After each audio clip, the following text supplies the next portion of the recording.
Since times before history, we've been gathering around our fires to tell stories. Join us as we play through multiple role-playing game systems, looking for one that's the perfect fit for our next campaign, and hopefully showing you some options that are out there for your own games. Welcome to the Fireside Stories. We should fill Jake in on my thoughts here, on what I think happened. The rest of the house seems pretty quiet. Indeed. It would seem as though there was some ritual taking place in the parlor, and in which the doctor was willingly involved. There's some evidence in the Bureau to suggest that maybe this was an ongoing practice, and something tonight either interrupted him or otherwise it went awry, and causing poor Amelia to flee into the woods, whereupon she chanced into the road and encountered me. I believe we need to report this to the authorities immediately. Should we try the phone in here? I doubt it will work without power in the storm, but I don't suppose it could hurt. What is that, in the study, or is it in the parlor? Sure. Where's the phone? Let's say the phone's in the parlor. I think that's fair. Okay. Yeah. Okay. Yeah, we'll see if, I think that modern landline phones aren't necessarily as prone to electrical issues that could be harmful to the user now.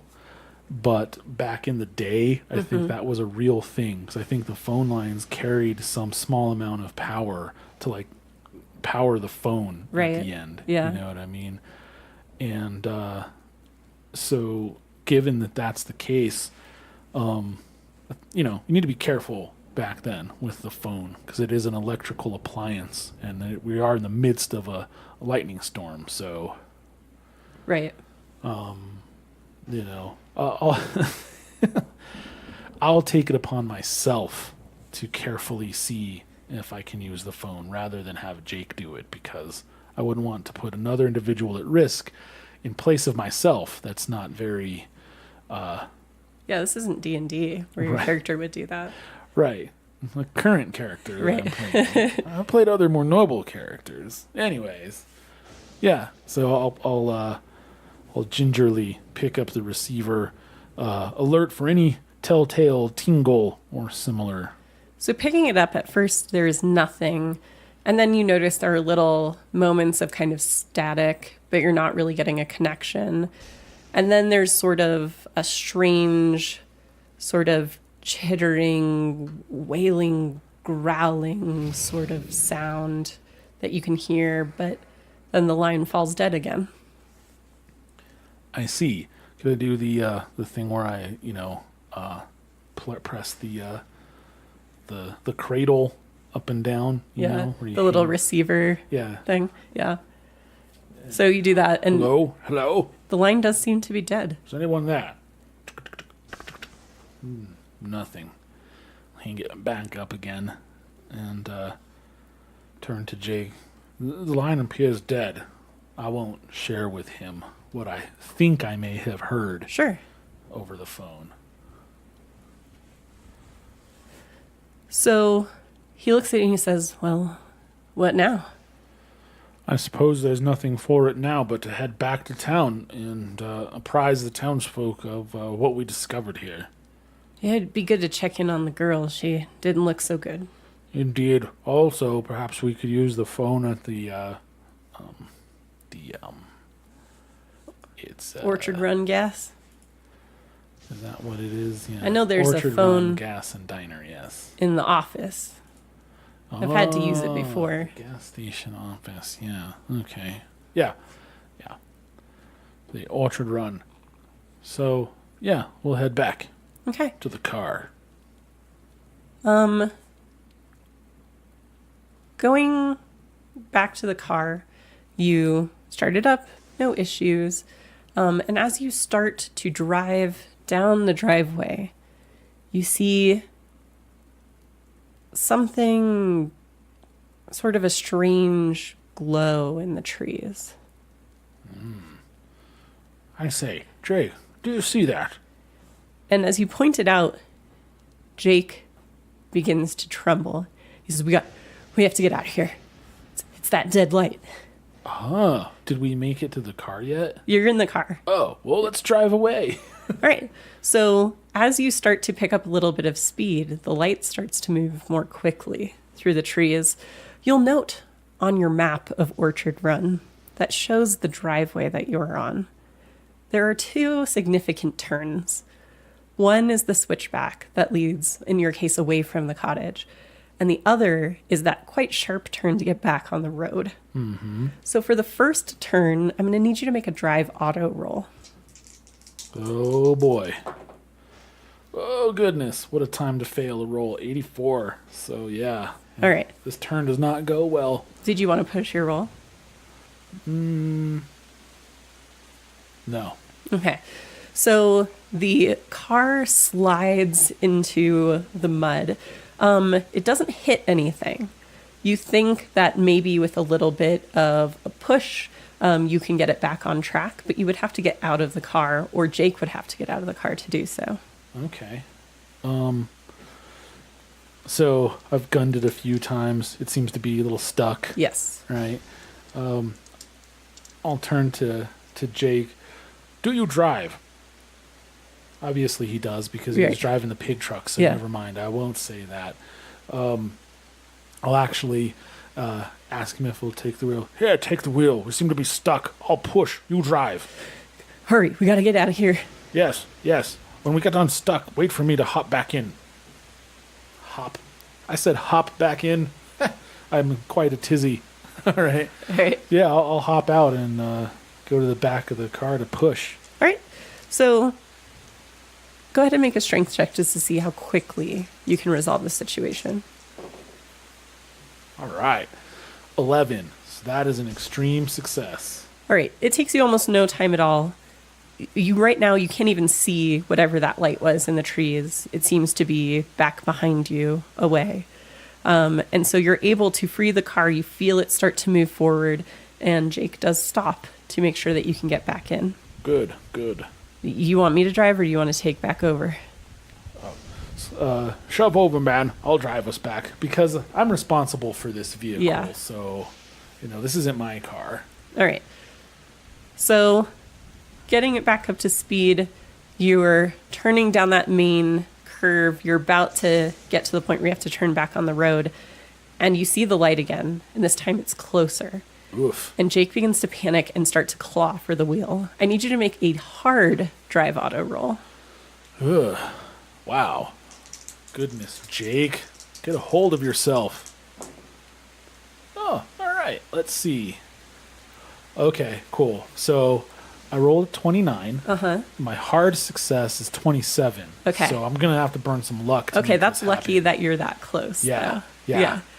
And Big so time. you're able to kind of like calmly push his hands out of the way so that you can make this really, it's quite a turn to get back onto the muddy road as whatever it was in the trees kind of like slinks back away from the road as you make your way back towards the Orchard Run Gas and Diner.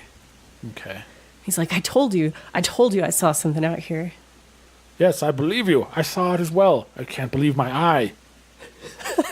Sorry. Gerald has been known to use humor as a coping mechanism from time to time. All right, so you guys are back on the road heading towards the Orchard Run Gas and Diner. Like I said, as you got to the main road, that strange light that you saw kind of between the trees, you didn't really get a good look at it, sort of receded away from the road. So I'm assuming you're heading back to the station? Yes. Okay. So the storm seems unrelenting. It's continuing on.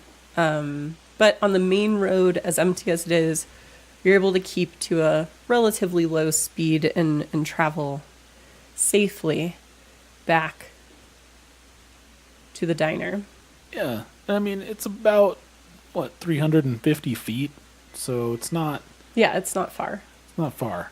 Like I said, most of the drive is getting down the windy driveway, Yeah. but the road is a straight shot. Mm-hmm. And so you get back, you're able, if you'd like, to pull in before the area where the truck is blocking the road, as it still is. Right, yeah, just back in my same parking spot, Okay. I think. Sure. Makes the most sense. And on the way, because you talked about wanting to try a phone, Right. Jake has given you a little bit more information about the layout of the gas and diner complex. So let me give you a little map so that you have some context for where you might want to be. And those just show the roofs are pulled forward, basically like a lid on this map. Oh, okay. So that's what you're seeing there. Is like the roof has just been ka-chunked off of it. Got it. But so it's two separate buildings that are the diner and then the office for the gas station. And then there's a third kind of wooden structure that's an old converted barn used for storage and such. Okay. Yeah, I'll pull up at the gas pump like I Okay. did last time. Sure. And then make my way with Jake in tow back to the diner. All right. So going back to the diner, you can see that Amelia is awake. Ah, And although quiet, she seems a mousy sort. And she's kind of sipping at a cup of something. And you can see everyone's a little bit on edge. The old couple is kind of settled a bit and just waiting the storm out. Sam, the manager, seems to be pacing back and forth trying to figure out what to do. And Mary, the waitress, is kind of keeping at the far end of the counter, just sort of watching everyone. What would you like to do? well, the first thing I want to do is see if I can use a phone. And I heard from Jake that there's a phone in the gas station office. Right. But I would like to discreetly inform I don't know that I need to inform the adults, really. You know what I mean? I don't need to tell them. I don't need to go into detail because I don't want to tell Amelia right now that her grandfather is dead. She might already know, but I don't know that this is the place or time for that conversation. I also don't want to, the old couple is a little squirrely, Right. so I don't want them flying off the handle. I think the waitress might be involved.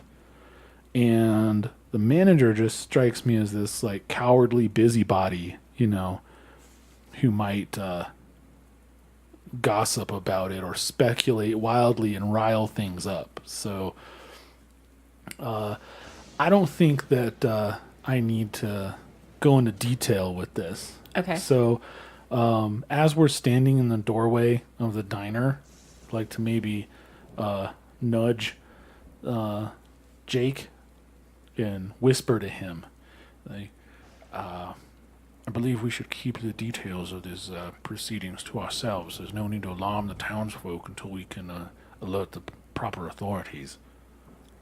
I don't have a dog in this fight, so I'll follow your lead on it. Thank you. Let's just remain vague on the details. We can let them know that there's been an incident and we have to use the telephone. All right, I can let Sweet Cheeks over here know that I need a coffee because I've been out in the cold. And Mary rolls her eyes and goes to get him a cup. Dreadful. Dreadful. This bumpkin's manners are atrocious. Entirely lacking. All right. Yeah, I'll just inform everyone. Like, if anyone seems to care, I have a response ready. But if no one asks me, I'll just... Well, you guys walk in. Jake says his thing and goes and sits at the counter. And Sam kind of walks up to you almost conspiratorially. He's like, so, What did you find the doctor? I don't see him with you. Yes, there seems to have been an incident at damn it, Green Orchard Falls. Green Apple Acre Cottage? Green Apple Acre. At the Webb residence. The Webb residence. That's much better. There's been an incident at the Webb residence. I need to use the telephone immediately. I don't know that it'll be up, but I can certainly take you over to the office. Ah, yes. Thank you. You're too kind. All right. And he kind of gives Mary a look, like kind of the you're in charge, but also I don't trust you sort of look. He says, I'll be right back. And kind of bundles up with his little jacket and follows you out into the rain. You make your way through the storm. The lights around the diner are a welcome sight compared to kind of the place that you just came from. And, you make your way and he unlocks the door to the office. It's one of those kind of glass window door sort of deals. And you can see there's sort of a counter to the left. There are some shelves with various like auto supplies and repair kits and oil cans and such. Mm-hmm. And then he kind of leads you back around the corner to where the office is, and there's a telephone there. He's like, I don't know that it'll be up in this weather, but I tried earlier and wasn't able to get through it, but maybe you'll have better luck than I did. Yes. Thank you kindly. Please excuse me, Sam. I'll need some privacy for this conversation. Understood. And he steps back out of the office into kind of the main front area. Okay. So now I'll try the phone. All right. So trying the phone, again, it starts out with a little bit of static, almost like it's trying to connect you somewhere. And then it goes completely dead, and then static, and then that strange sound again, and then static, and then nothing. Okay. That sound again. Okay. Well, I'll put the phone back on the receiver. And here we go. So there's something up with the Sin Eater. What I can recall of reading the journal. Sure. It sounds like something has gotten out and needs to be returned to that coffer. But how?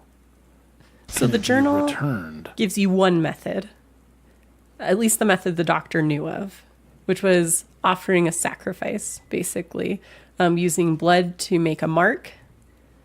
The Sin Eater becomes attracted to it, and when it consumes it, it ends up back in the box afterwards.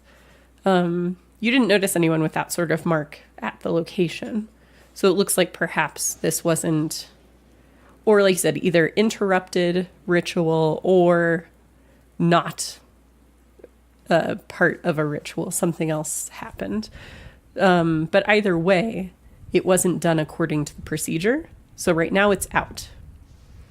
And from what you gleaned of the journal, in such cases, this is the method the doctor knows of for getting it back in the box. But if that, much like Gremlins, if that isn't done by midnight on this night, December 31st, 1919, if it's not done before January 1st of 1920, then it seems that it may not be able to be returned to the box at that point and would be free. Okay. So, I mean, we have to sacrifice somebody to make It this seems happen? that is one method that you've learned of so far, based on the journal of the doctor, because that's how it was used. Okay. There may be other ways, but at this point, you're not aware of them. Huh.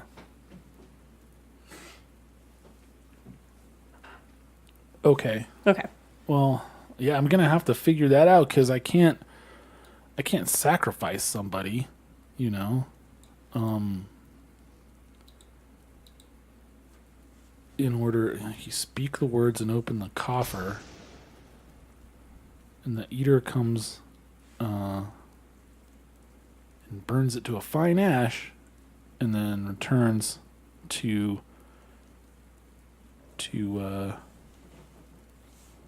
the container. Okay. Huh. All right. Yeah. There's got to be a different way to use this thing. I don't know how to figure that out. Like, is there? It doesn't seem like there's a library or anything like that where Not I could really. research this. I mean, you could ask Amelia what she knows about it. But kind of as you're considering these options, you hear a scream from outside towards the diner. Ooh. Well, we need to run towards it. And then the scream is cut short. Okay.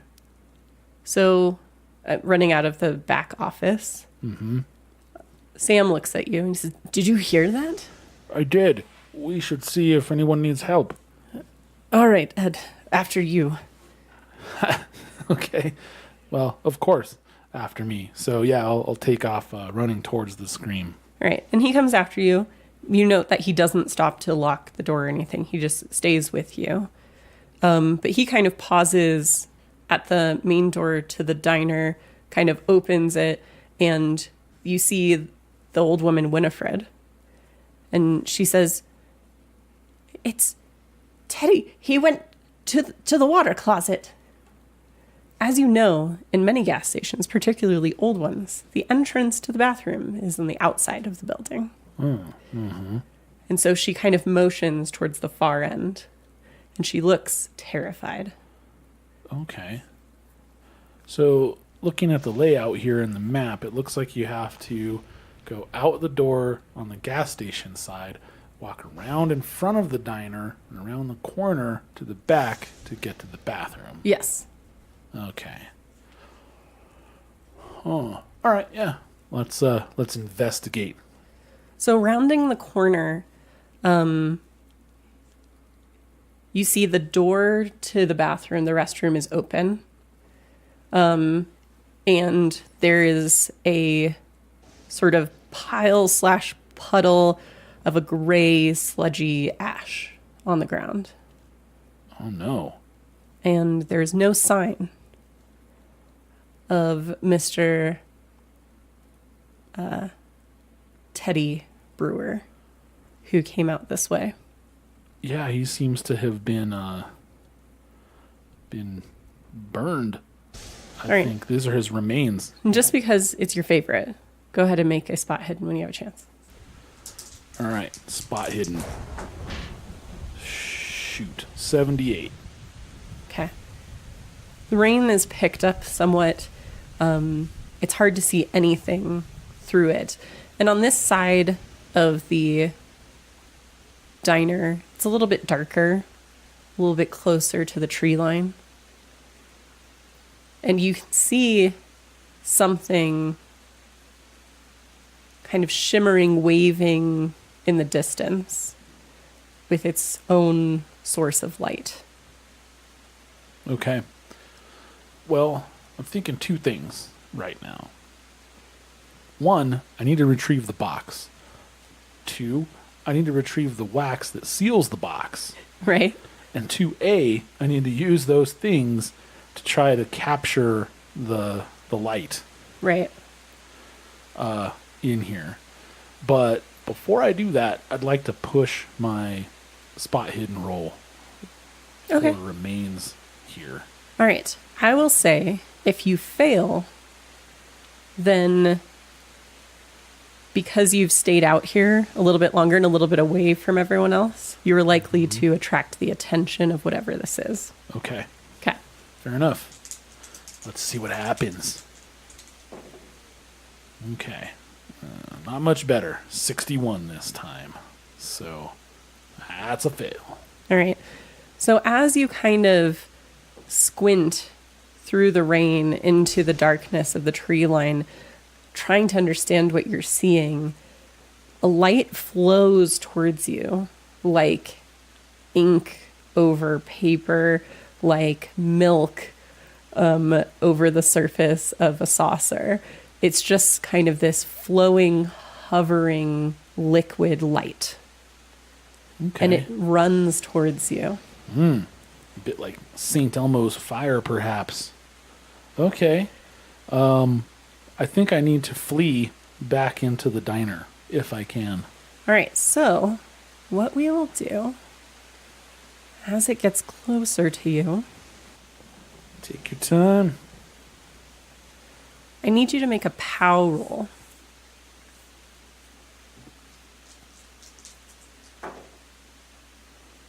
All right. 67. So that is a success. You notice as you're watching this thing kind of flow like some sort of strange liquid towards you. Almost for a moment, it's like you're hypnotized, like mesmerized by the movement of it. And you kind of shake yourself out of it and start to run back towards the diner. Mm-hmm. Okay. So you run. Run. I'm good at running. Yeah. And you're able to get back inside, like looking out the windows. You don't see it or anything at this front side of the diner. Okay. Okay. But you come inside and Winifred looks at you and she says, Where's Teddy? Is he okay? Everyone, gather round. I have news. You have to understand, I'm a devout Christian. Teddy was as well. He should be protected. Bless you, my child. For I fear I have bad news. Is everyone gathered around at this point? Yeah, everyone. I mean, okay. Mary is kind of in your direction, but she's staying behind the counter. That's fine, just so long as people are in earshot. Sure. Because I want to tell everyone, it seems we are in grave danger. We're dealing with some entity that is quite lethal to human persons, and it doesn't seem to respect the will of God at this time in this dark hour. I've made a discovery at the Webb residence that suggests that perhaps there are powers at play here beyond our mortal ken, and that must be dealt with immediately. I fear, Winifred, and I'd take her hands in both of mine and look in her eyes earnestly, turning the undamaged right side of my face to her, Right. as much as possible. Say, I'm afraid that Teddy is no longer with us, and he is in the arms of the angels as we speak. And she becomes inconsolable, kind of stoops into a booth and starts to sob. She's like, but what's happening? And Amelia looks up at you and she says, I'm sorry, stranger, father, but what's going on? Ah, yes.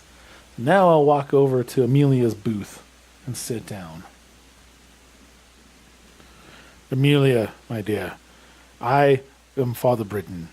I encountered you on the road on my drive here, and I believe you are in quite a state. You seem to have suffered a blow to the head, and I brought you here in the hopes of getting medical attention, whereupon I was informed that the only nearby doctor is your own grandfather, Dr. Webb, at a nearby residence. He retired only recently. We moved out here. I see. Well, I suppose there's no way to avoid telling you. Your grandfather, dear, has passed on.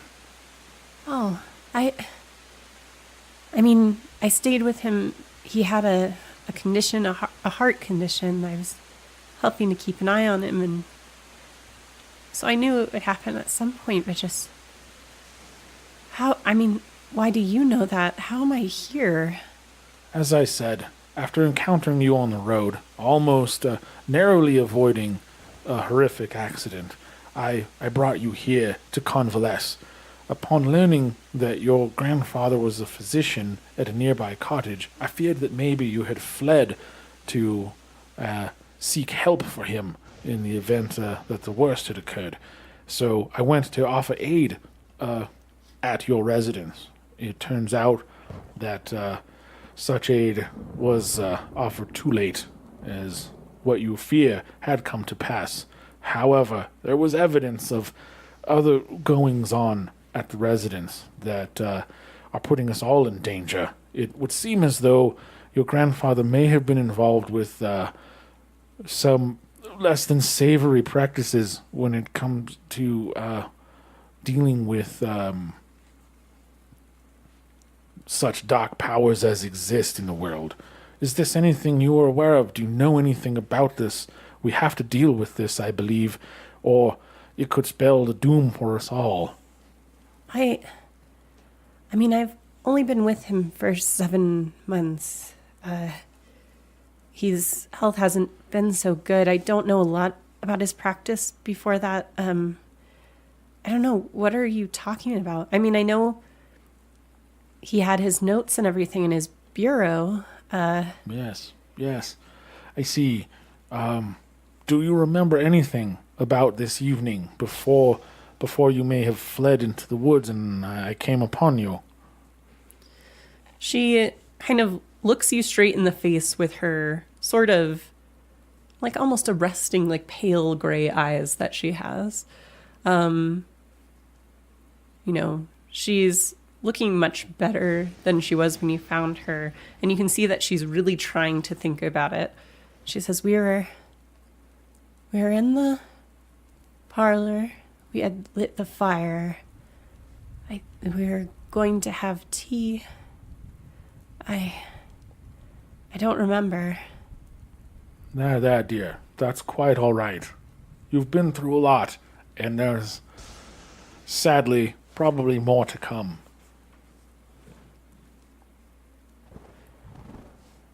And at that moment, there is kind of an approaching sort of like panicked yell from outside. Wonder who stayed outside. Maybe And it was Teddy. you can see a person running through the rain towards the light of the diner. Okay. Not someone you recognize. Sure. But Mary, from kind of behind you, from behind the counter, looks out and she's like, Billy? Okay. I will stand up. And as you do, you see the person running this way. He's a young man, probably 20 at most. Dressed like a middle class sort of boy of this time. Kind of has a vest over a button down shirt. And he's running through the rain, screaming, crying. He looks filthy. But it's an interesting thing because he's running and crying towards the diner like a child. But he's built like an ox. Huh. He's this 20-year-old bro. Okay. Just like sobbing and running towards the diner. All right.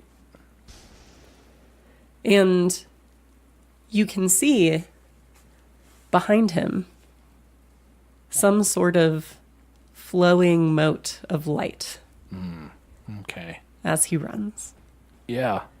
So this is bad. We need to get that box, I think.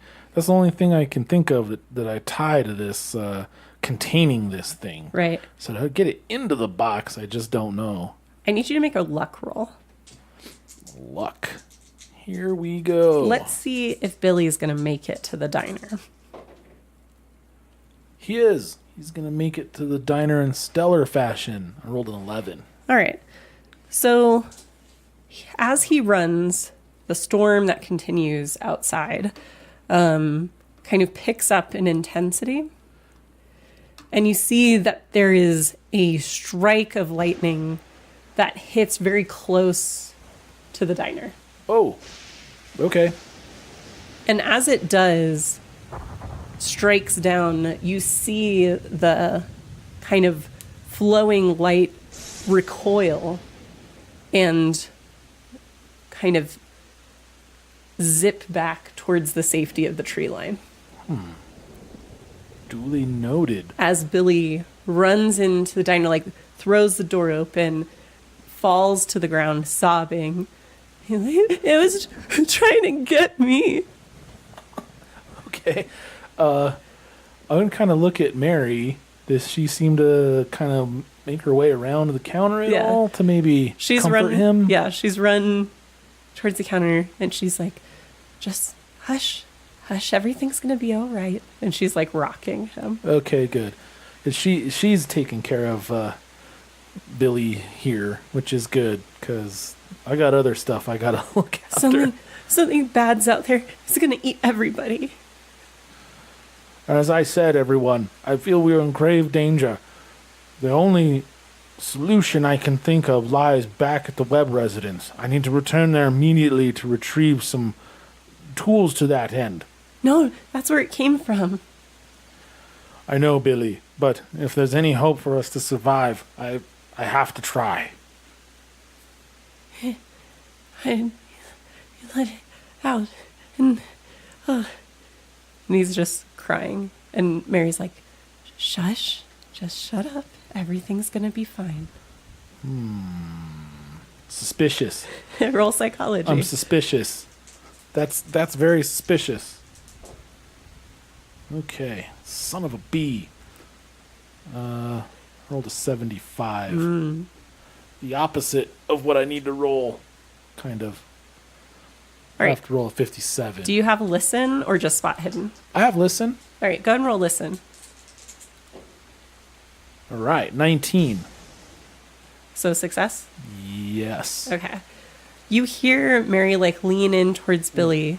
It's a hard success. Oh, a hard success. So very clearly, you see her lean forward, and she whispers, and she has to do it a little bit loudly because he's like sobbing.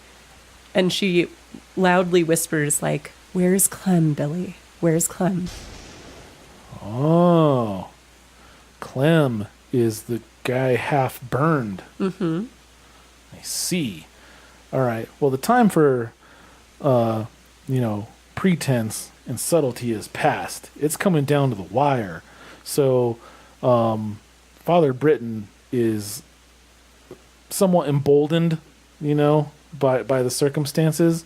So, he's going to approach Mary and Billy, and inform her in a loud voice so that all can hear, The remains of Clem have been identified at the Webb residence. He seems to have been burned quite badly and he's dead, madam. What? No. What do you know about what's going on here? All of our lives could hang in the balance. And she starts to back away from you towards the counter. Okay. She's like, I don't know anything. Billy and Clem are always together. And I haven't seen Clem tonight, and the storm's bad. I just wanted to know where he was. And you can roll psychology if you'd like. Yeah. I need a lying cat is what I need. 77. Damn it. Yeah, that's way too much to look at. Okay. I still think she's lying, but I don't know. Do I think she... I don't know. What do you think? You can certainly suspect that she's not telling you the truth, but you don't know how much more she might actually know. She does seem pretty panicked and confused at this point. Okay. I'll turn to Billy and try to really school my demeanor to be more comforting and gentle. He looks up at you, this like large man of a boy, and he says, "Is it safe inside?" You're safe here. You're safe here, Billy. It's quite all right, I assure you. It's a bad thing. Yes, it is. It's a very bad thing. Do you know what happened to Clem, Billy? It got him. I see. What was taking place? We thought, you see, they have a lot of money. And we thought, it's just an old guy and some girl. And so we could go in and scare him and then they'd give it to us. Ah, I see. And I think to myself that it was a robbery gone wrong. And they were sitting by the fire and we came in and we had our masks and And I had the crowbar in case I needed to get the door open, but it was open. And he starts to cry. All right. I'll comfort him then. That's I think enough information. There, Billy. You've done well. For now. Led astray by the ne'er-do-well Clem. Yep.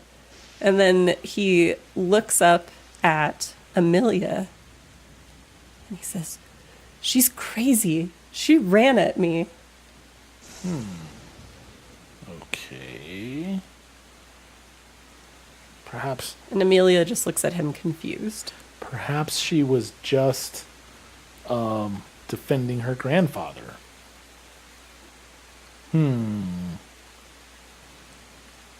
I don't know. Things are not what they seem, obviously, but Amelia might not be the source of our issues here. Perhaps I can get her to remember more about tonight with psychoanalysis or psychology. Sure. Talk to her some more. Yeah, you could certainly utilize those skills to try to lead her through that process. Okay. Yeah, I'll return to Amelia then and resume my place opposite her in the booth. She says, I know that boy. He's here a lot. Yes, that's Billy. Apparently, he is often in the company of Clem. Mary's boyfriend. I see. Yes, that does stand to reason. I would like to speak to you about this evening, Amelia, but I fear it would be quite upsetting to you, given your recent trauma. However, I feel I have no choice in the matter, as you're the only one who can help me ascertain how to help us survive this evening. I understand. Excellent.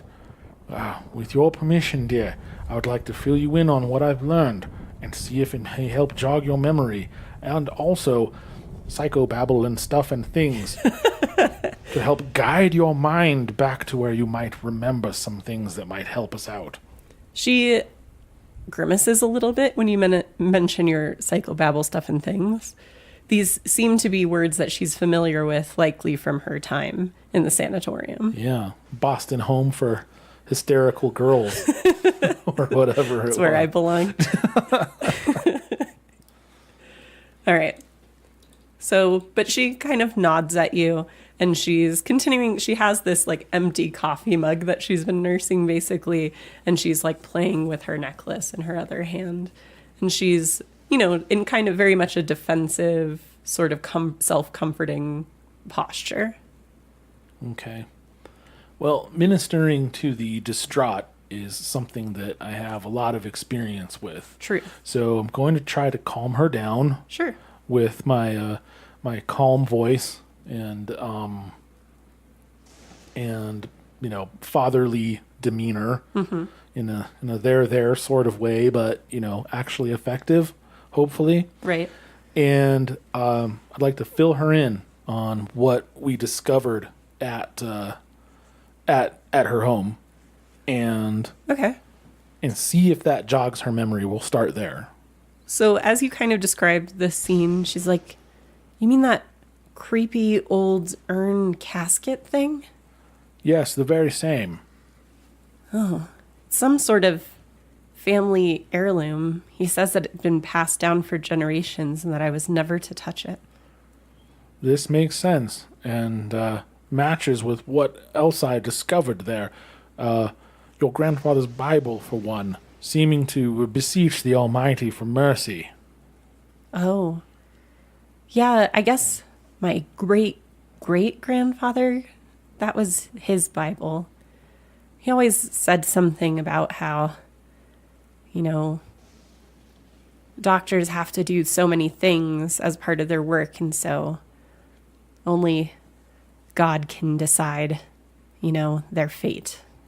Yes. Something like that. Yes, my child, this is true. I'd like to see if I might walk you through this evening's events to try to unlock some sort of hidden meaning that you may remember about what has transpired. All right, go ahead and psych it up. All right. You're sitting in the parlor with your grandfather. You've just lit the fire and poured the tea. And, kind of walk her through what happened. Right. And I rolled a 26, Okay. which is very close to psychoanalysis. It is a hard success for psychology, so I don't know which one necessarily applies here. Psychoanalysis applies more. Okay. So what do you want to do? I am going to burn 5 points of luck. Okay. Oops. There we go. So psychoanalysis isn't as much your strong suit as kind of the more psychology side, the reading people's reactions, understanding how to respond in the best way. But you know a little bit about talking through grief and dealing with the more traumatic issues as well.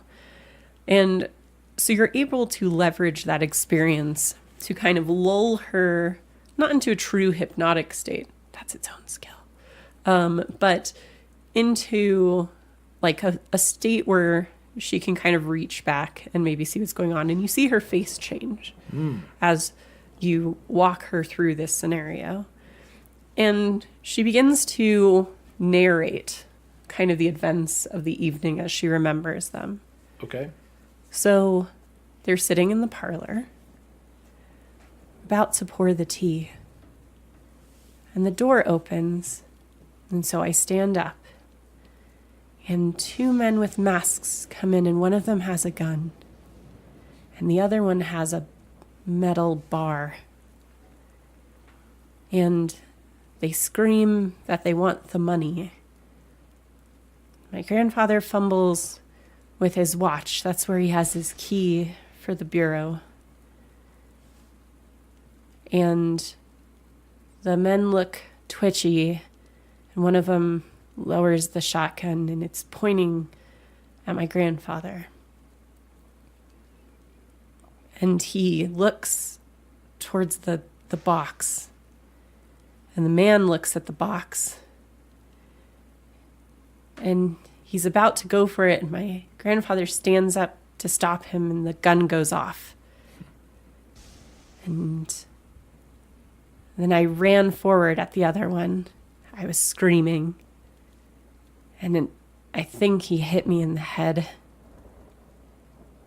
And then I remember hearing something fall. And then there was a light. And one of the men started screaming. And I started running. Yes, I see. You're doing well, Amelia. I'm sorry to make you do this.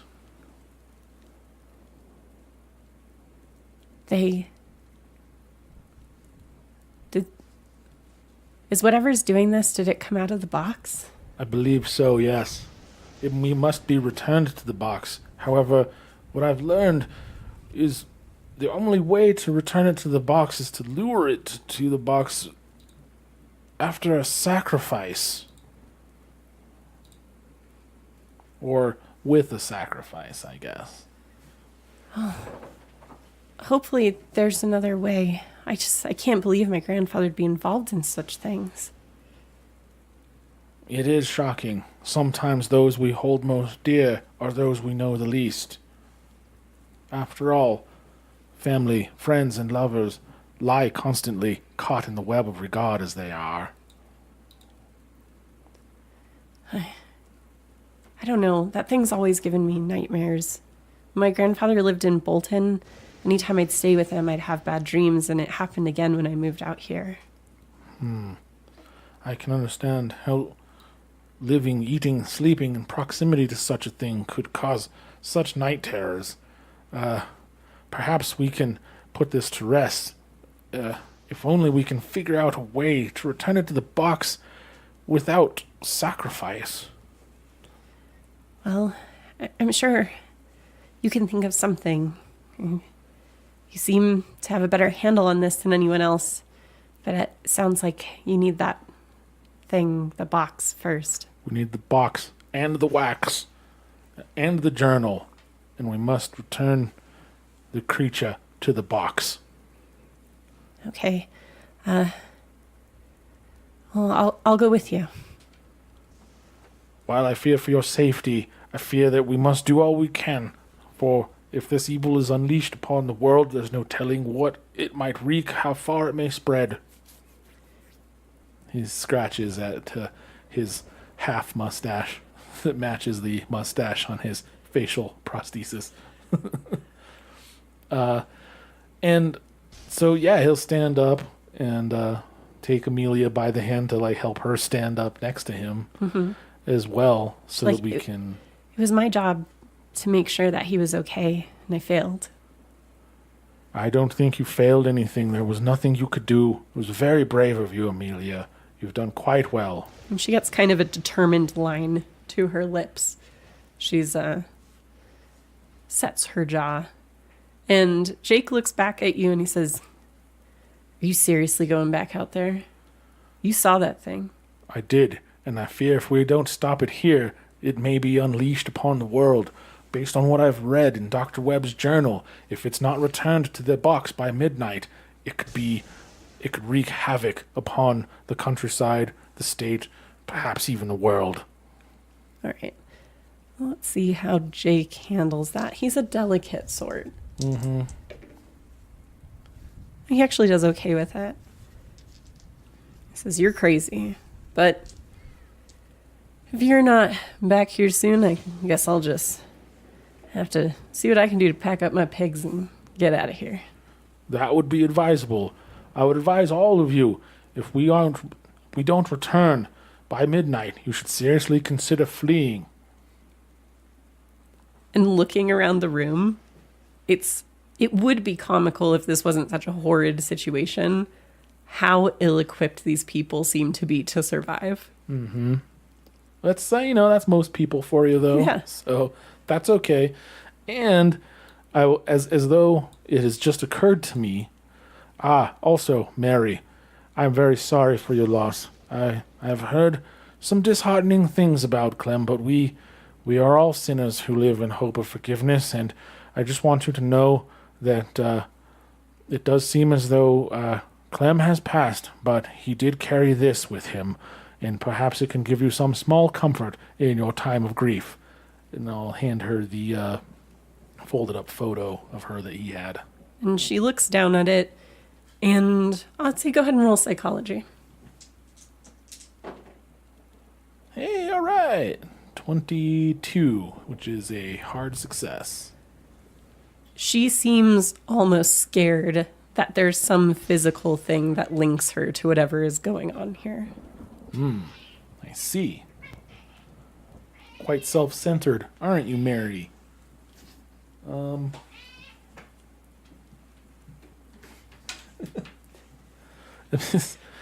Gentle and effective. All right. So rather than giving her comfort, it seems to discomfit her somewhat. Yes. Okay.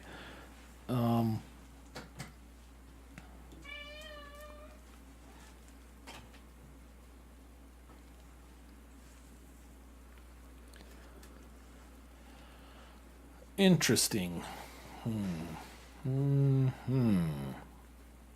I wonder if I should try to make her come with us.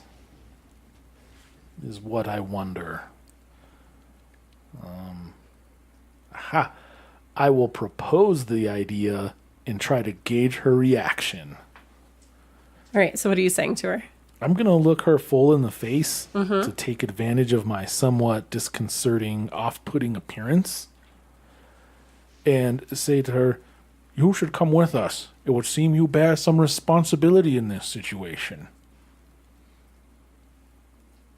All right. Are you rolling psychology to kind of translate her response? Yeah, I want to gauge her response. Sure.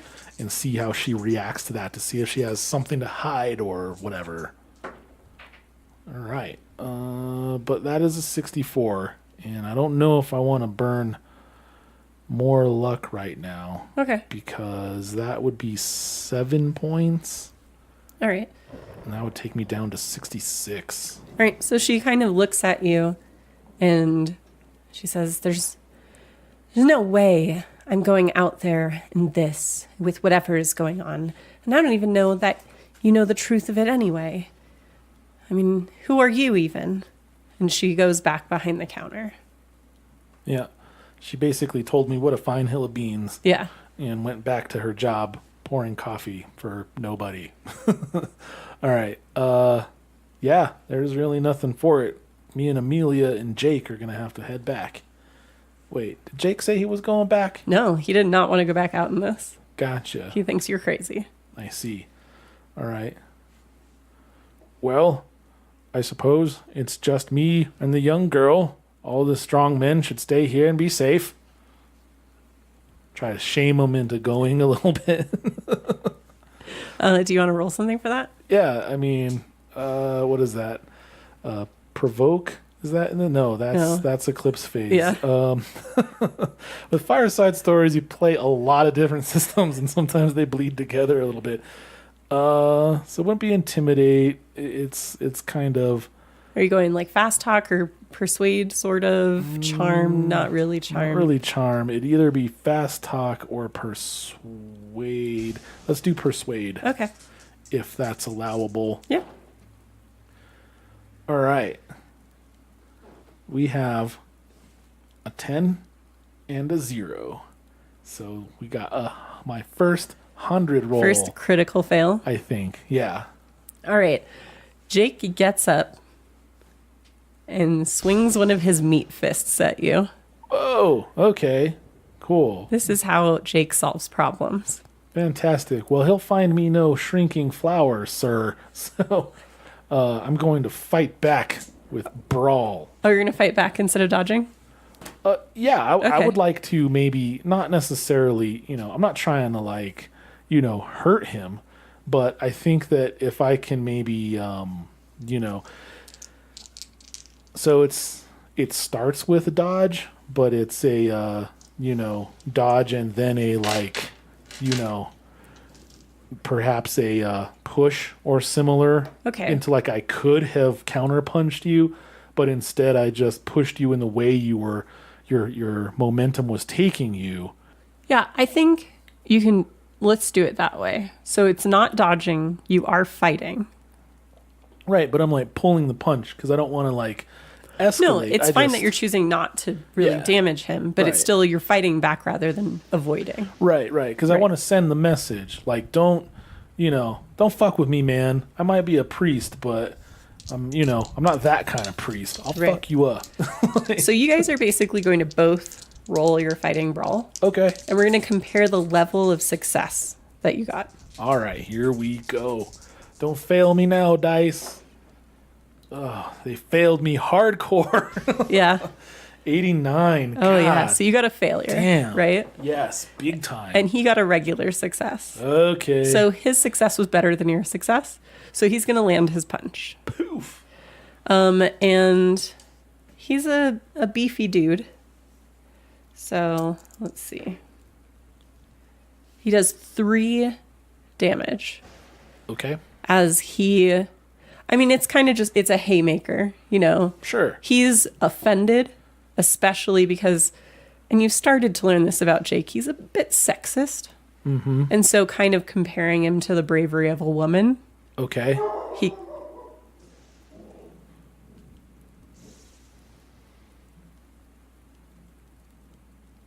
So comparing his bravery to that of a woman, he just sort of lost it Sure. and took a swing at you. So it's not the most damage you've ever sustained. Mm-hmm. But let's make a luck roll to see if he knocks your prosthesis off. I was gonna say, God, I hope he knocks my prosthesis off because that would just be so cool. All right. Okay. Well, now I roll a 5, of course. So you make it. Yes, big time.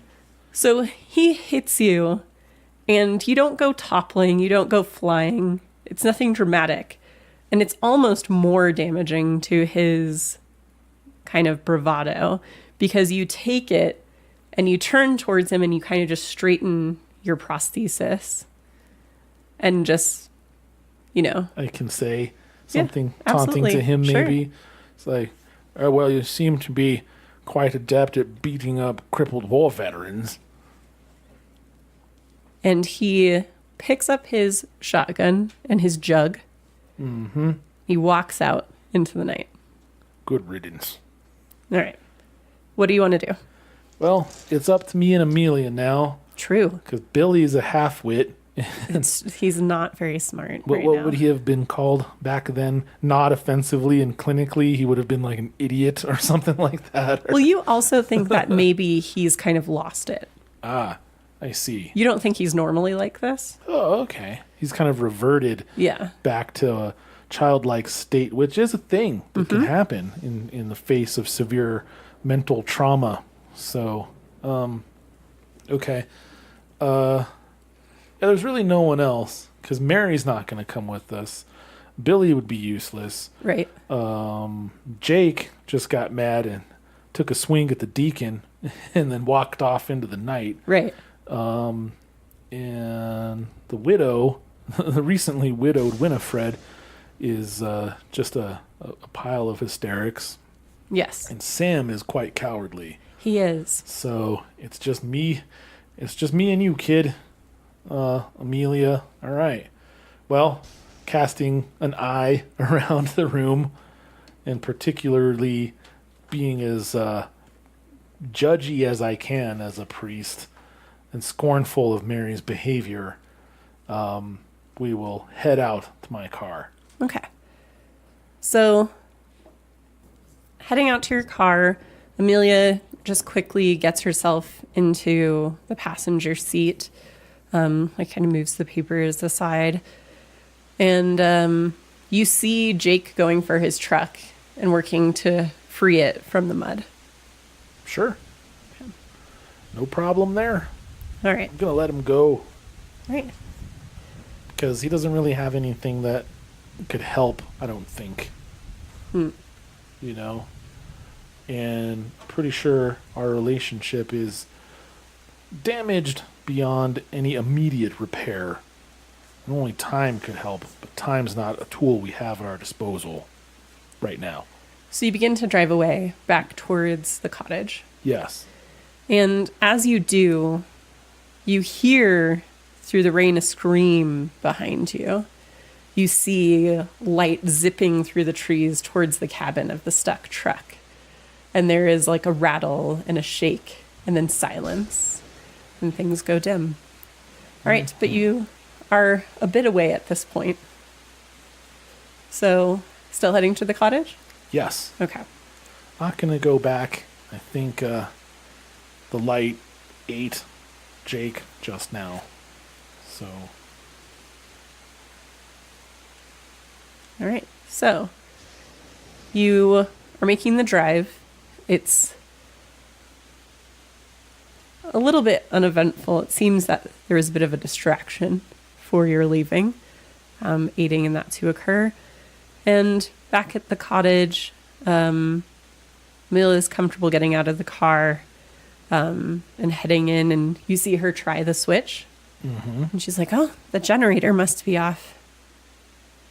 Yeah.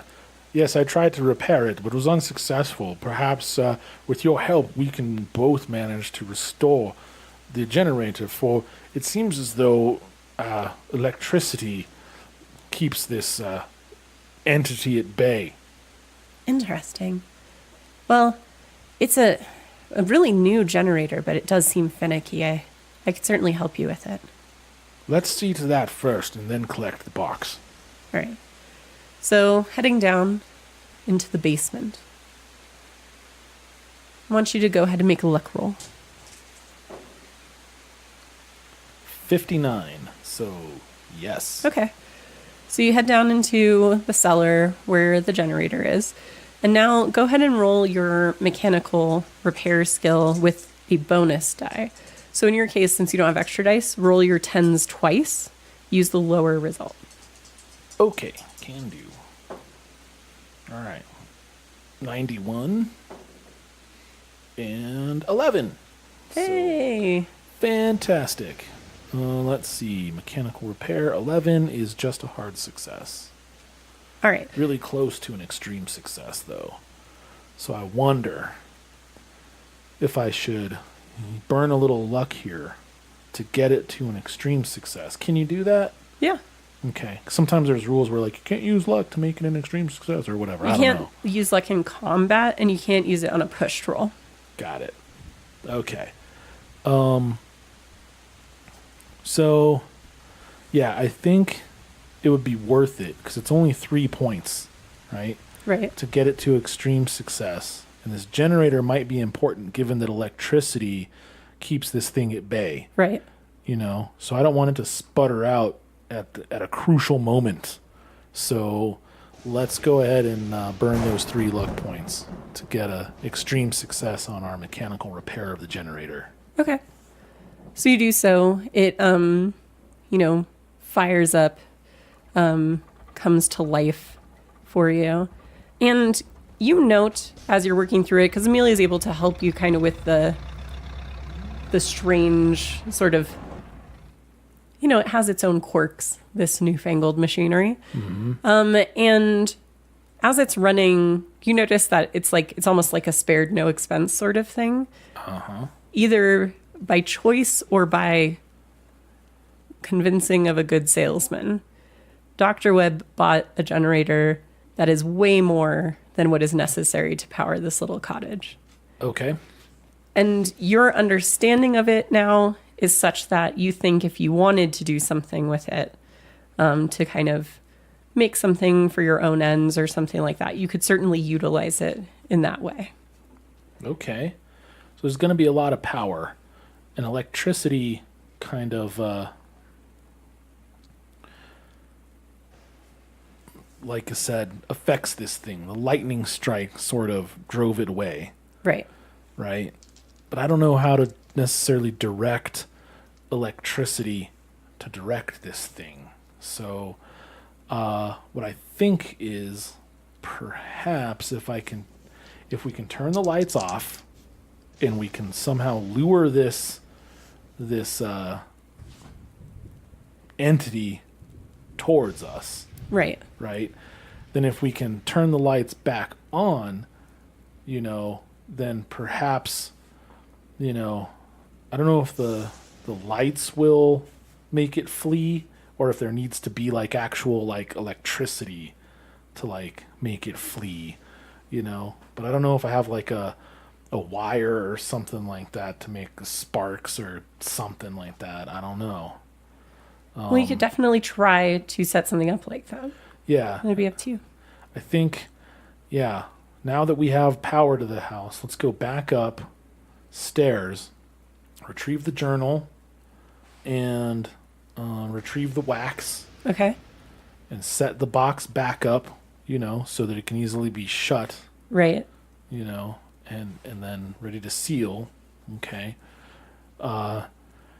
And as I'm retrieving all this stuff, I'd like to fill in Amelia with my thoughts on the plan. So you kind of let her know what you saw with the lightning and things like that. Did you want to make sort of an intelligence roll? I would say it's more of an idea roll, though, Yeah. to see kind of what you may have internalized about the behavior of this thing. Right. Like, Obviously, the downside being that it could have a bit of an effect on your sanity, like really thinking about this alien predator. hey, that's okay. Okay. 'Cause you got to do what you got to do Sure. to survive, and also to save the world. Really, it's important. So, Right. yeah, knowing what I've, gathered so far, Sure. I'd like to see if I can devise a trap for this thing. And I guess that's an idea roll, like you said, right? Well, I'm letting you do it in this case to just give you some more information if you want to risk it. Okay, cool. Okay. Yeah, I do. Okay. That's a 75, and my int is 80, and I think that's also my idea score, right? Right. Is that how that works? Okay, cool. So, yes, that is a success. So with a shutter, you kind of think through what you've seen of this thing so far. Mm-hmm. at first only seeing it appear in dark places, and then seeing it get closer to the diner. At first, though, only on the dark side of the diner where there's no light, close to the tree line. And then approaching the diner, but not quite getting to it when it was chasing Billy, but the lightning struck, so it was hard to tell how close it would get. And then in the dark cab of the cattle truck, outside of the diner. But it does seem to kind of keep this perimeter out of the light when it can.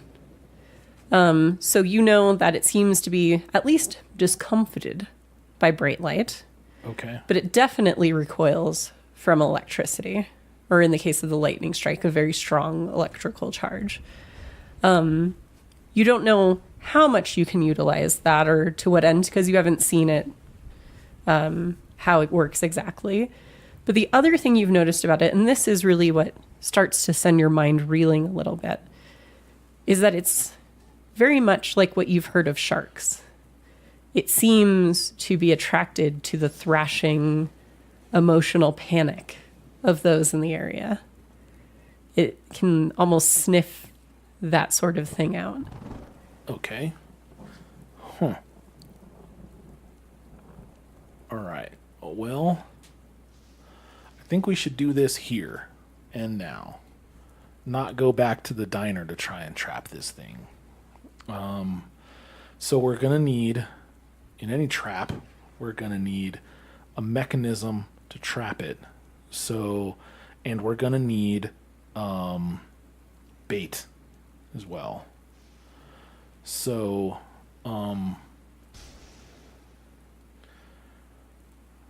either I can act as the bait. And see, what I was initially thinking is that you would draw the like spiral symbol on your own forehead with your own blood to lure the thing to do what it's supposed to do. Danger. Right? Yeah.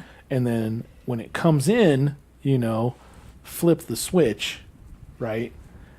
And hopefully it would retreat to the box and then you could shut it. Right. Right? Okay. So the trap I'm thinking of is going to be get it in here, flip the switch, close the box. Right. Right. But given that that's, not, I don't know that would necessarily be the best bait. The best bait might be, like you said, distress, emotional distress. Well, you know that saying the words and making the mark would also work as well. You just don't know. You would potentially have to work really quickly to prevent it from completing its task at that point. Right. You do run the risk of sacrificing someone still. Right. Or yourself. I would do it to myself. I wouldn't put anyone there in place of me. That's just not proper. You wouldn't do that. But I think if we can do it with emotional distress as bait, then that would be less risky. Okay. Although it does seem like if it's drawn to you, it does consume you and leave only ash either way. So You do take 2 sanity loss for your kind of delving into that mind space. yeah, contemplating what's going on here. Okay. Well, I think my mental fortitude in the face of this kind of stuff is going to be higher than Amelia's. Right. So, I mean, it pains me from a moral point of view, right? To try to provoke an emotional response from her to lure this Are you thing telling in. her the plan, or are you going to trick her into it? Oh, I'm going to tell her. Okay. But I'm thinking this right now. Right. And then it's my intention to be upfront with her. Okay. Right? Sure. But I can help, upset her if she needs that help, Right. But I'll fill her in on the plan. That it's like we have the box, we have the wax, we have light, and I think that if we throw on lights, what we need to do is get it as bright as possible in here. We need to move every lamp, every bulb, everything into this room. Okay. And so it's as bright as possible. Okay. And then, dear girl, we need to lure the creature in. And once it's here, throw the switch to turn the lights back on, having turned them off previously, right? So it comes in for the bait, which I already explained to her. Right. But not what the bait is yet. Right. And throwing the switch, hopefully it will flee to the nearest safe haven, its box, whereupon I will slam the lid shut and seal it with the wax as quickly as I possibly can. However, this leads us to the necessity of bait. I feel we have two options. One, we could commence the ritual. I would myself be the bait in this point. I would use my own blood and say the words to draw it in. However, that would leave you to flip the switch. If we fail, I believe my life would be forfeit. The other option we have is to lure it in with emotional distress. If you can induce a state in yourself to where you're nearly hysterical with dismay, then perhaps the creature would come seeking that out in the darkness of the home, whereupon when it enters the room, then I will flip the switch myself and slam the lid shut on the box. She sort of nods solemnly. I made an int roll for her as well. Mm-hmm. She did really well. Oh, nice. So she says, put me in the room with my grandfather. I think I can make something happen. My only recommendation is that perhaps we set up the lights facing into the room so it has a hard time retreating out. Brilliant, dear girl. Yes, let's set our trap post haste. All right. So I need you, and Amelia's helping you. Mm-hmm. So you may have a bonus die. Okay. But you need to use your repair skill to try to rig up. Are you rigging up more power, or are you just moving lights and stuff like that? What are you doing exactly? We're moving lights, okay, so that all the lights in the house, as much as possible, are concentrated in this room. And they're shining into the room like she suggested. Right.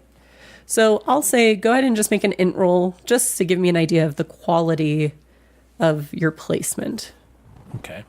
And how quickly you work. Right. We could also use any mirrors in the house that we can move as well. Yeah. To help focus and concentrate the light as much as possible. Okay. That's a 24. Okay. So on int, that is a hard success. Oh, okay. Awesome. Did you roll your bonus die as well? I did not. Just in case it's an extreme. Yeah. It is not. Okay. It is much worse. Okay.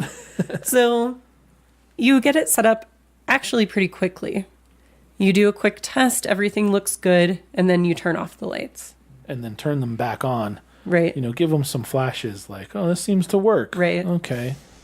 So I'm by the light switch in the parlor, right? Okay. With the box. Yes. And the idea is that the light switch is probably by the door, right? Right. So just looking at the map of the residence, okay, if we're both looking at it, there's a circle, which I'm guessing is a small table in the middle of this reception room, right? Right. And there's a light switch, I'm guessing, in that area, right? Okay. So I'd like to move that table over to near the light switch and put the box on it and open, right? So that the open front of the box is facing the interior of the room, but as close to that wall near the door as possible, right? So that I can conceivably, right at the right moment, flip the lights on and then observe the thing returning to the box and slam it shut. Like I'll have everything within arm's reach so that I can do this. Okay. Is my idea. Yeah. If only you could split your dice pool like a werewolf. Oh, right. No, I'll have to flip the lights on, then wait, then it's my turn again, then slam the lid shut, and Yep. then wait again, and then start sealing it with the wax. Right. Yep. That's how it works. Yeah. Okay. All right. So, She's not in the room with me yet. I mean, I've been kind of working in here mostly with her help locating Right. items. Yeah. Because as soon as she comes in here, she's going to start working herself up into a tizzy. yeah. Okay, after we Technical term. turn the lights off. Right. Okay. Yeah, with only the flashes of lightning at that point, it's going to be quite spooky. Yeah. Okay. All right. Are we about ready? Yeah. You think? Sure. Oh, wow. Okay. Let's do this. All right. So, in the darkness, Amelia walks into the room, and it takes a moment for her eyes to adjust. Mm-hmm. And she sees her grandfather shot in the shoulder, slumped in his chair. The man that she was supposed to take care of in his declining health. And the man that she stayed with because most of her other family thought she was too odd, too crazy to marry her off or keep her around. And he was always kind of gentle with her. And so she walks into the room and she kneels next to his chair. And you can hear her kind of whispering to him, apologizing over and over again, and she's crying. And the storm continues, although it's, not as loud inside the cottage. And after a few minutes of just listening and watching as the light flashes in periodically, you start to notice a trickling of light, not coming through the door. Well, part of it coming through the door. It starts to ooze in over the threshold from the front door. Mm-hmm. And then you see more of it oozing in through cracks in the windowsills and moving through cracks in the floor and coalescing up behind her where she's kneeling. And it looks, as it coalesces, a little bit like this, as it starts to kind of shine down on where she is, kind of putting a spotlight on her with its horrid visage. Can we just take a moment and look at this thing and go, what the fuck? What is that thing? So, Oh, that's horrible. I would like you to make a sanity roll. Thank you. You're welcome. Yeah, I might need to make 2 sanity rolls. That artwork is exquisite. Okay. A 5. Suck it. All right, so you lose 1 sanity. I'll add that to my little sheet. And you see it kind of looming down over her, and she doesn't even seem to notice it. Mm-hmm. And then... So, is it at any time to flip the switch? I mean, it seems like it. It's it really there. seems like it. But, I don't want to just stand here watching this like, You can interrupt me at any time. Okay, yeah. Yeah, I need to flip the switch. Sure. You flip the switch and it fails. No, I'm just kidding. No, you got a bunch of hard successes and stuff. You're all good. So you flip the switch. It's blinding. I mean, you kind of lose where it is for a moment. And it does seem extraordinarily weakened in this bright light. So I have to make a roll for it to see how it does with all this light.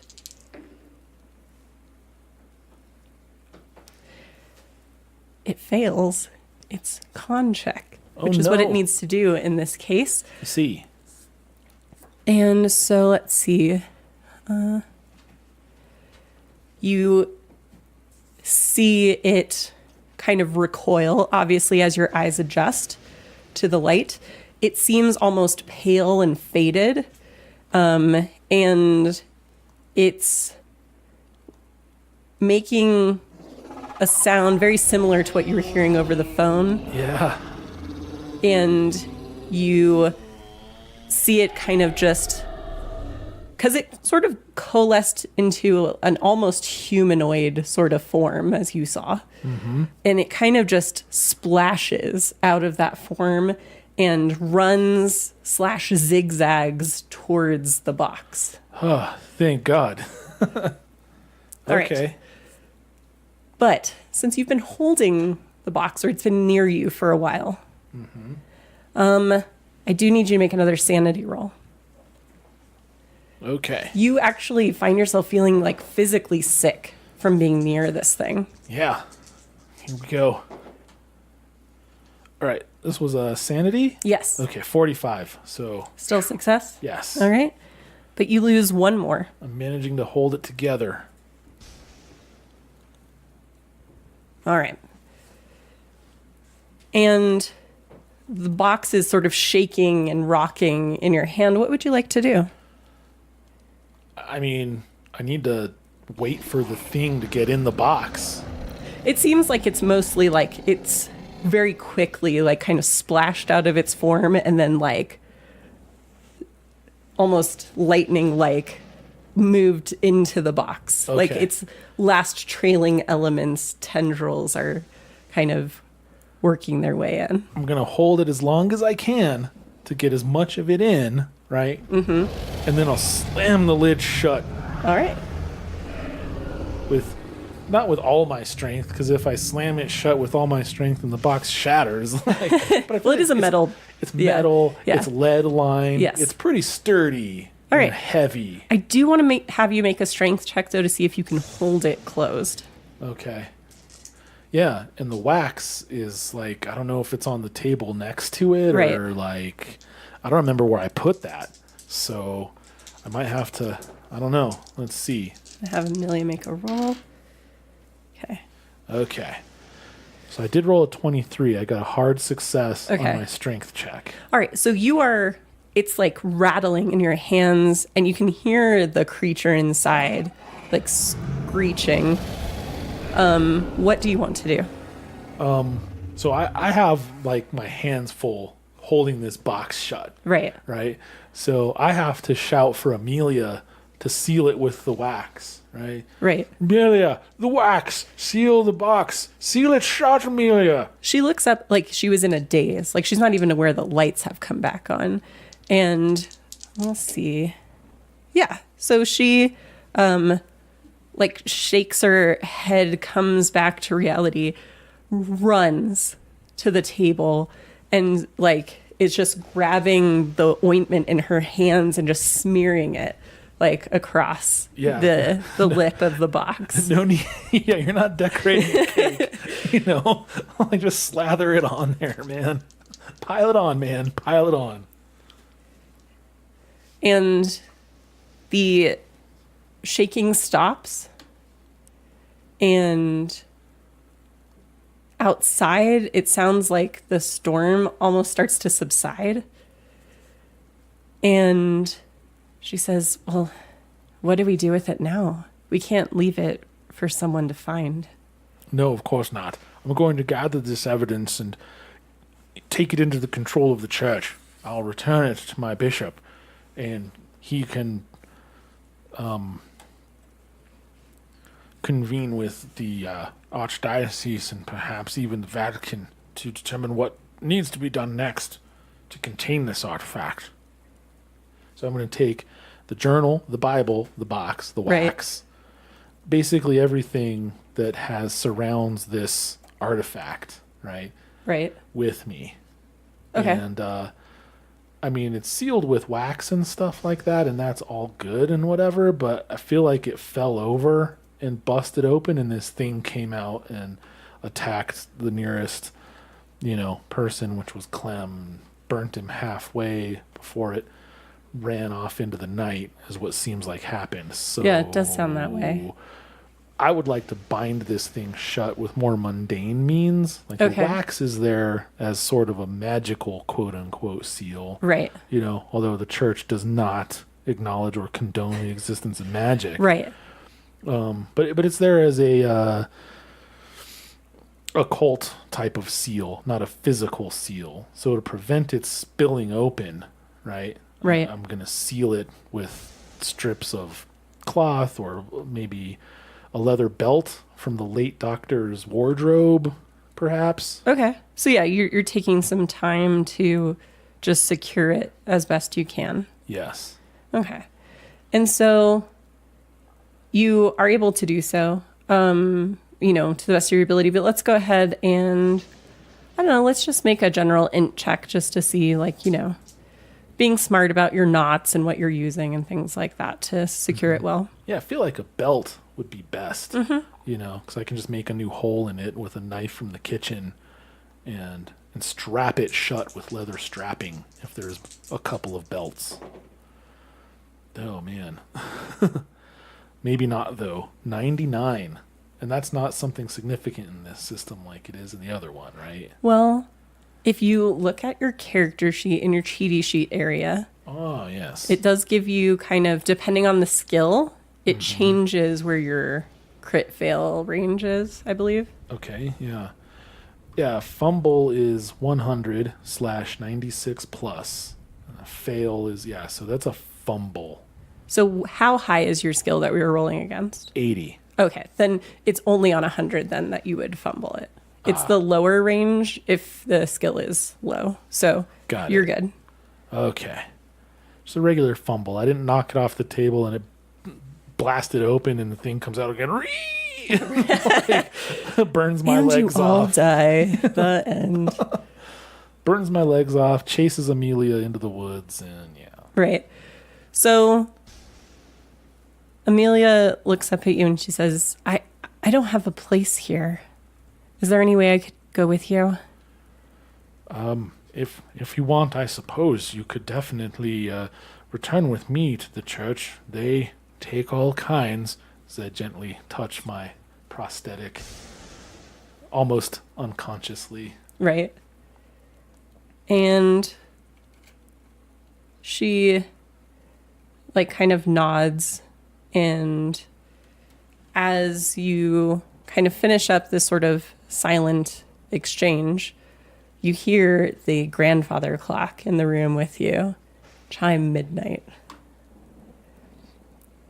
So you just barely were able to get this all together in time. That was close. So as far as we have to return back to the diner, let everyone know that they're safe now. Right. That I am... It got out of the box. I'm returning with the artifacts related to this incident to the church so that they can deal with it appropriately. They need to contact the authorities because there have been deaths, most notably of Terry Woodward or whatever his name was, Winifred's husband. Teddy. Mm-hmm. Teddy, Jake the pig farmer, Clem the ne'er-do-well, and Dr. Webb. Right. And I would also like to leave my contact information, where I can be found in Boston, in my full name and so on, because I'm not fleeing the scene of a crime. Right. I'm telling them, call the police as soon as the phone is working again. Tell them what you know.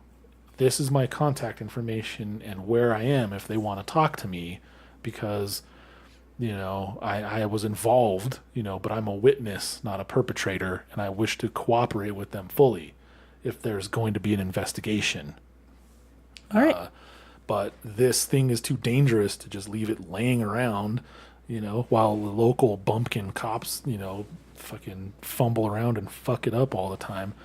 Not to say that rural cops are bad folks, just in this fiction is all I'm saying.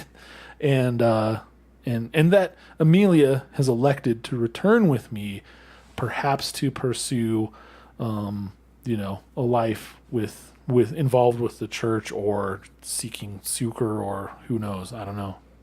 All right. So the weather clears.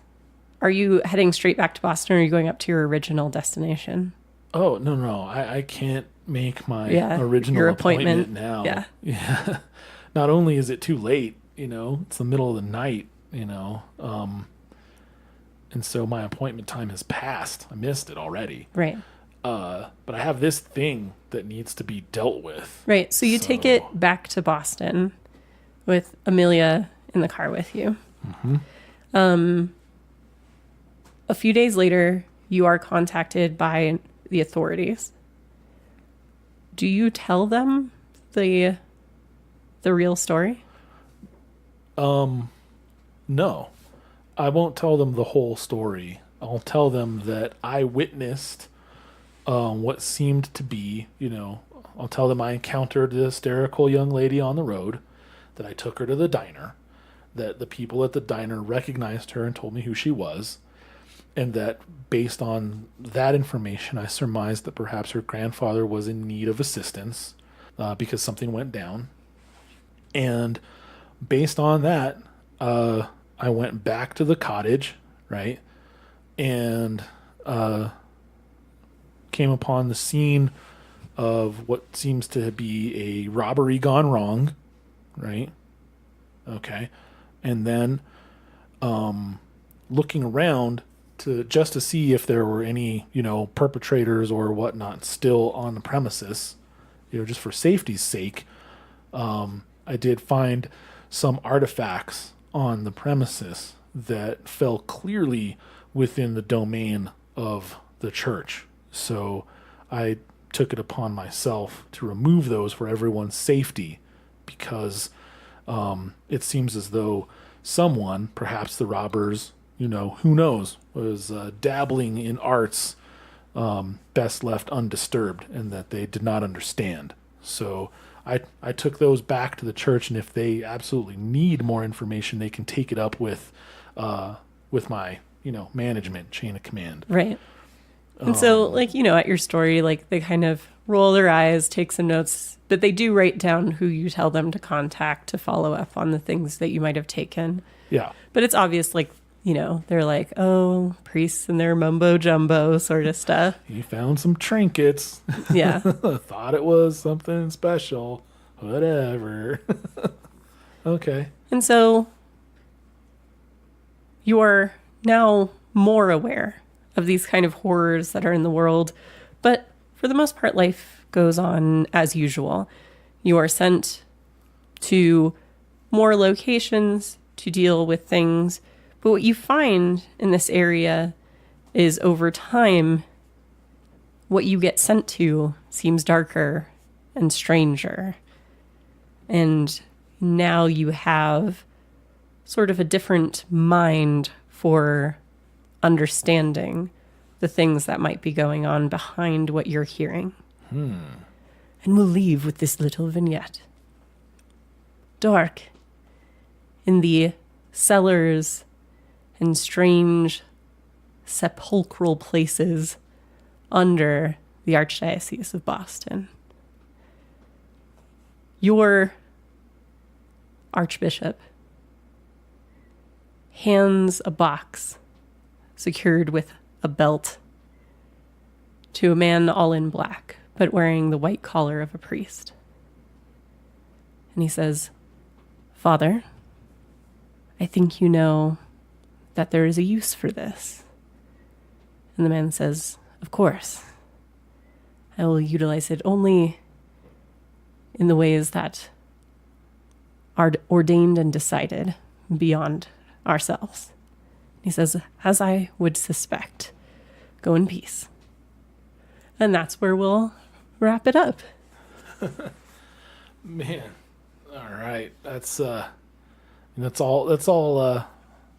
Gerald could do, really, is, trust in his chain of command. And it was called a sin eater, so he might suspect that, they would end up using this thing rather than destroying it. But that was not his call to make, man. Right. So. Yeah, no. I think, you played the character well. Thank you. All right. Well, that's our little one shot that you were able to successfully deal with before the clock struck midnight in this case. And just barely. I'm coming around to noir, though. I used to find it frustrating, and you're making it fun. So kudos. Well done. All right. Well, everyone, we hope you enjoyed this special holiday edition for New Year's, and that you can give it a listen. Maybe if you're having a night in, because like us, the weather is absolutely frightful. Or if you're listening to it as a way to ring in a spooky new year after the calendar has changed over to 2019. Either way, we hope that you enjoyed this one, and we will see you in 2019 with more fireside stories and sneaky preview, a campaign length game that we have yet to announce. So keep an eye out for that as well. Wow. Even I don't know about that. Awesome. All right. Well, we hope you guys had a wonderful New Year's Eve and that 2019 treats you well. Don't forget to check the description for all the places that you can interact with us and let us know what you think of the episode. Otherwise, until next time, spend your rage wisely. Or your luck, or your sanity.